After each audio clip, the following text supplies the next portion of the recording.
이번에 소개해드릴 작품은 대결2입니다. 우리나라에는 수입이 되지 않은 걸로 알고 있습니다. 원제는 대결2고요. 영어명은 The Duel. 1971년 장철 감독 작품으로 강대위, 정룡, 왕평, 우회, 곡봉, 양지경 등이 출연합니다.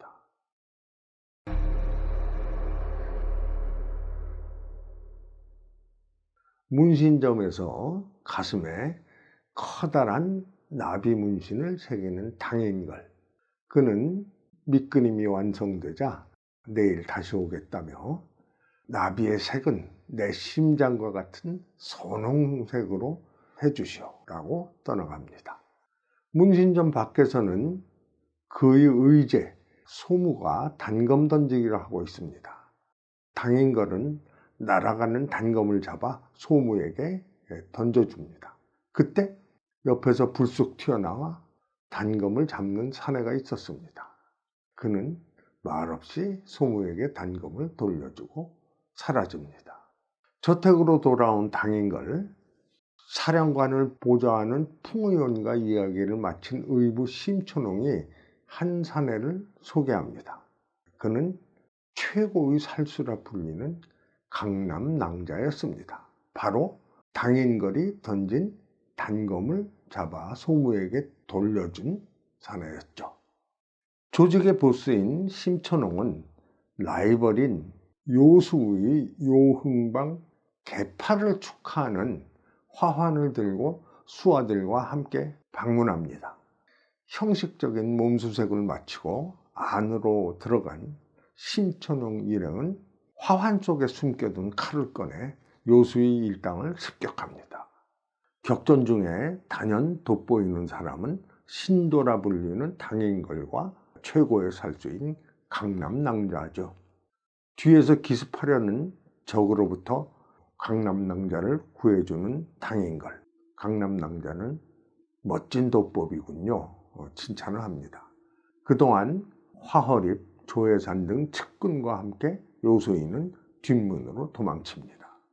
싸움에서 승리한 축하연 겸 심천홍의 은퇴식, 흥겨운 잔치가 열리는 중에 당인걸은 마당에서 윤호인의 딸 호접을 만나 당신을 가슴에 새겼다고 사랑을 전합니다.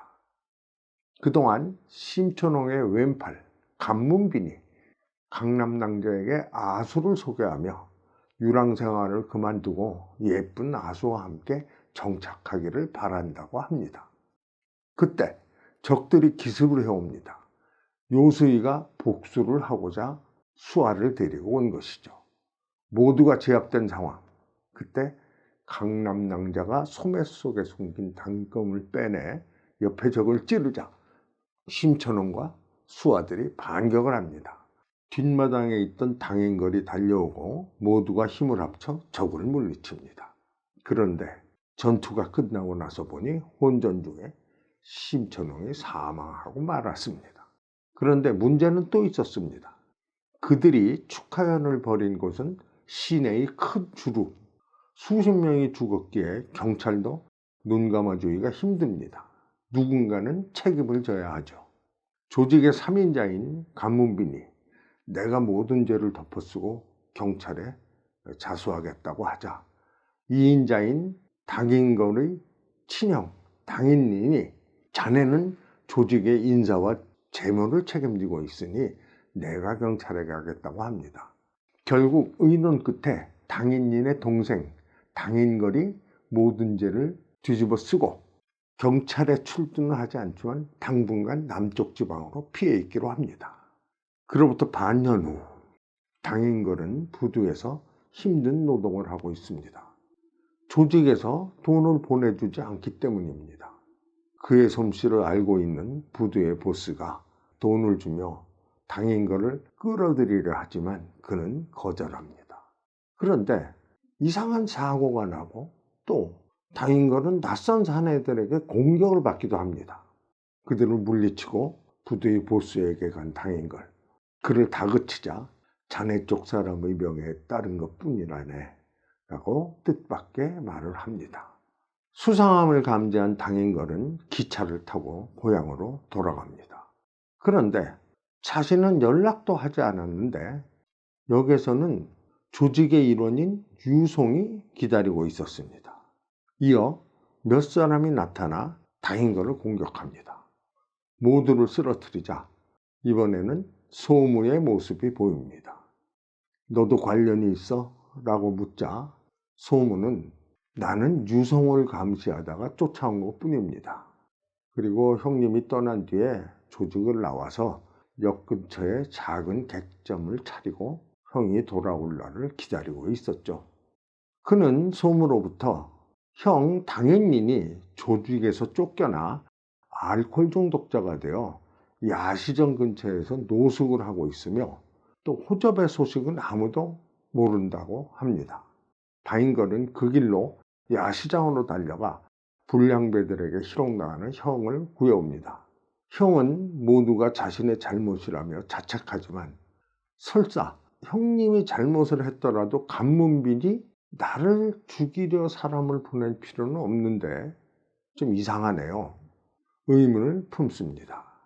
정신을 차린 당인인이 나는 뇌물을 받았다는 누명을 쓰고 조직의 형제들에게 쫓겨났어. 그리고 현재는 간문빈이 조직을 관장하고 있어. 그리고 간문빈은 군부와 짜고 심초농을 부추겨 요수의 조직과 싸우도록 했고 사건이 나면 당인인이 당인걸에게 책임을 지도록 할 것을 이미 꿰뚫고 있었던 것입니다.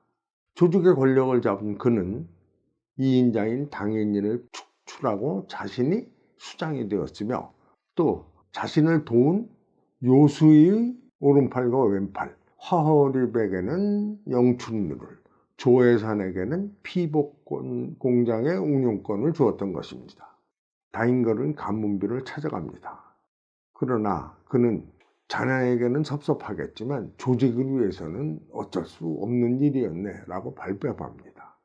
당인걸은 조혜산과 화어립을 만나본 후에 남은 일을 처리하겠다고 합니다.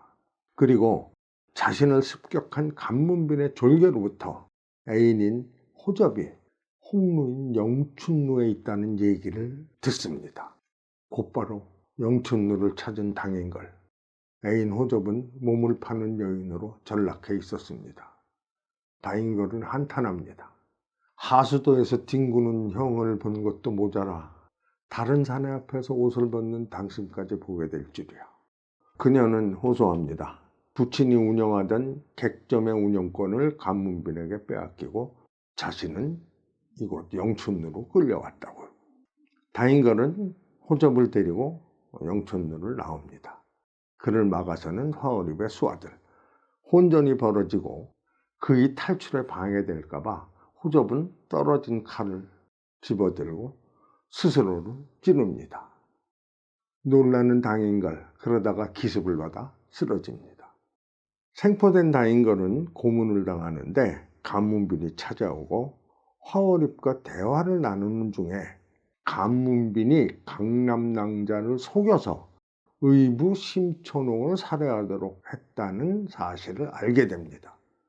간문빈은 화어립에게 상처를 입히고 또 혼전한 척하는 당인걸을 묻어버리라고 합니다. 수하들이 당인걸을 떠매고 가서 땅에 묻으려는데 그의 형 당인인과 소무가 나타나고 또 강남낭자가 나타나 적들을 쫓아보냅니다. 그들은 부상당한 당인걸을 피복공장의 여공 기숙사에 숨깁니다. 당인걸은 강남낭자에게 간문빈을 없앤 후 너와의 빛을 청산하겠다고 합니다. 강남낭자는 다른 사람이 당신을 죽이도록 내버려둘 수는 없지 라고 말하고 돌아섭니다. 강남낭자가 집으로 돌아와 보니 간문빈의 수하들이 애인인 아수를 인질로 잡고 있습니다. 그가 당인걸의 탈출을 도왔다는 사실을 알고 있었던 것입니다. 그들에게 끌려가 감옥에 갇히는 두 사람. 한편 여공 기숙사에서 몸을 회복한 당인걸은 공장장과 수하들을 해치우고 그들이 숨겼던 돈과 계약서들을 찾아 여공들에게 건네줍니다. 그리고 영춘루에 가서도 똑같이 하여 팔려온 여인들을 구하지요. 간문빈의 집에 잠입한 당인걸과 소문은 강남낭자를 구하고 형제들과 도박을 하고 있는 간문빈을 단신으로 찾아갑니다. 그리고 외칩니다. 형제들, 그는 뇌물을 받은 것이 탄로날까 두려워 요수의 수하였던 화허립 조혜산과 짜고 강남낭자를 불러 의부인 심천홍을 살해한 뒤 내 형에게 누명을 씌워 쫓아냈어. 또한 조혜산의 공장에 취직한 여공들을 영춘루에 팔아넘기고 있습니다. 당인건의 말에 증거가 어디 있나 간문님은 잡아댑니다. 그때 강남낭자가 나타나 간문빈이 나를 속여 심천홍을 죽이도록 했어. 심천홍이 정말 의리 있는 사람이라는 걸 내 몰랐지 라고 밝힙니다. 진상을 알게 된 다른 형제들이 자리를 뜨자 간문빈의 수하와 당인걸 또 소무와 당인린, 강남낭자 등과 싸움을 벌입니다. 격렬히 싸우던 당인린과 간문빈은 서로의 칼에 찔려 사망하고 밖으로 나온 사람들은 폭우가 쏟아지는 중에 대나무 밭에서 혈전을 벌입니다. 소문은 누군가 찌른 날카로운 죽창에 쓰러지고 당인거는 혼신을 힘을 다해 간문빈의 수하들을 쓰러뜨립니다. 강남낭자는 보이지 않게 그를 돕지요. 적들이 모두 쓰러지자 강남낭자는 당인걸에게 오늘 거친 싸움을 했으니 무척 피로할 거요. 나와의 싸움은 후일로 미루지 라며 또 뜻밖의 사실을 밝힙니다. 자신은 남방 국민군 소속의 군인으로 상관의 명을 받아 파견되어 강남낭자, 즉 조직의 살수로 행세하고 있다. 그 목적은 이런 조직들이 군벌에게 좌우되지 않도록 하는 것이다. 심천웅이 아주 호인이고 의리 있는 사람인 줄 몰라 일을 저질러서 미안하다고 사과를 합니다. 그런데 강남낭자도 모르게 군벌에 변화가 생겼습니다. 즉 군벌이 간문빈을 믿지 못해 다른 조직과 손을 잡고 습격을 해온 것입니다. 모든 일의 배후에는 장군을 보좌하는 팽의원이 있었습니다. 팽의원의 수하들과 당인걸 그리고 강남낭자는 또 싸움을 벌입니다. 있는 힘을 다해 적들을 모두 쓰러뜨렸지만 두 사람도 성치 않았습니다. 당인걸은 칼을 맞았고 강남낭자는 죽창에 찔려 운신을 제대로 못하고 있습니다. 당인걸은 마지막 힘을 다해 강남낭자에게 박힌 죽창을 뽑아주고 폭우가 쏟아지는 중에 두 사람은 허허로운 웃음을 지으며 고개를 떨굽니다.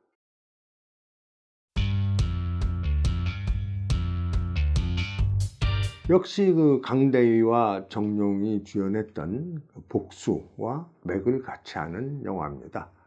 분위기도 비슷하고 제작 시기도 비슷합니다. 조직 간의 세력 다툼 그리고 조직 내 암투를 그리고 있습니다. 조직 최고의 고수로 신도라는 별명으로 불리는 정룡과 지병인 해수가 있지만 최고의 살수로 불리는 강남낭자, 또 정인을 기다리다 기루로 팔려가는 비운의 여인 호적, 암흑조직의 보스지만 모두에게 존경받는 심천홍, 야망을 숨기고 있다 기회를 포착하여 발톱을 드러내는 이인자 등 여러 인간의 모습이 밀도 있게 그려집니다. 특히 라스트 씬, 폭우가 쏟아지는 중에 대나무 밭에서 죽창을 들고 싸우는 이들의 모습은 장철 특유의 처절한 비장미를 뿜어냅니다.